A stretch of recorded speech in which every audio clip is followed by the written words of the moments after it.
In Holtheesmacht werd tijdens een speciale editie van The Masked Singer de nieuwe prins van de Kervers bekendgemaakt. De opvolger van Luc was een grote verrassing, zeker voor zijn zoons.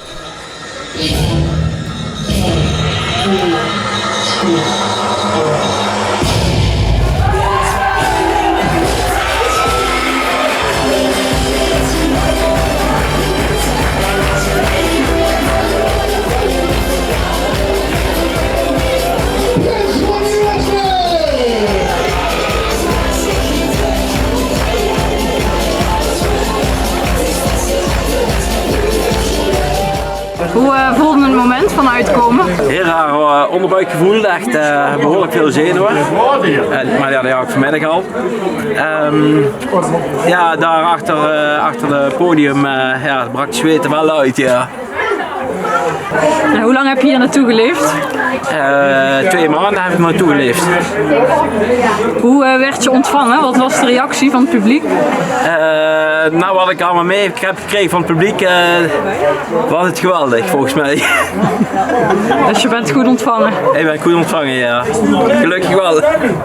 En hoe is het nou om het te kunnen delen?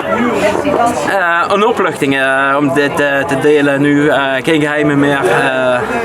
Nou kunnen we voornamelijk losgaan. Kun je het moment beschrijven waarop je gevraagd werd als prins? Ja, ik werd gevraagd als prins door een clip te maken voor 6x11.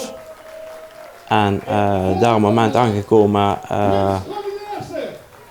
stond de steek op de tafel en toen wist ik eigenlijk al genoeg. De eerste reactie was eigenlijk dat ik stil viel.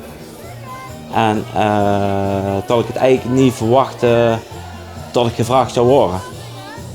En dat ik het thuis nog even wil overleggen. Dus je hebt niet gelijk ja gezegd? Ik heb niet gelijk ja gezegd, maar het scheelde niet veel. Wat is het ergste smoesje dat je hebt verzonnen? Het ergste smoesje wat ik heb verzonnen is dat ik met mijn vrouw naar een informatieavond ben gegaan van mijn dochters school, zonder dat mijn dochter erbij was. En dat we foto's zijn gaan maken van ons tenue. Het feest bij de familie Fleuren werd helemaal compleet toen op het jeugdbal zoon Kian als jeugdprins tevoorschijn kwam. Daarmee hebben alle gezinsleden een rol tijdens dit carnavalseizoen. Hoe was het moment van uitkomen? Ja, spannend en ja, ik wist het wel, maar het was heet in die pak. En heb je al tips gekregen van papa? Nee. Wanneer wist je dat je jeugdprins ging worden? Ja, ik wist het al eerder, maar vrijdag werd ik gebeld door een van de commissie en toen zei ze dit. En hoe vind je het om met papa samen over de Kervers te heersen? Leuk. Om samen over de Kervers te heersen, geweldig. Dit maakt het plaatje compleet zoals we hoopten.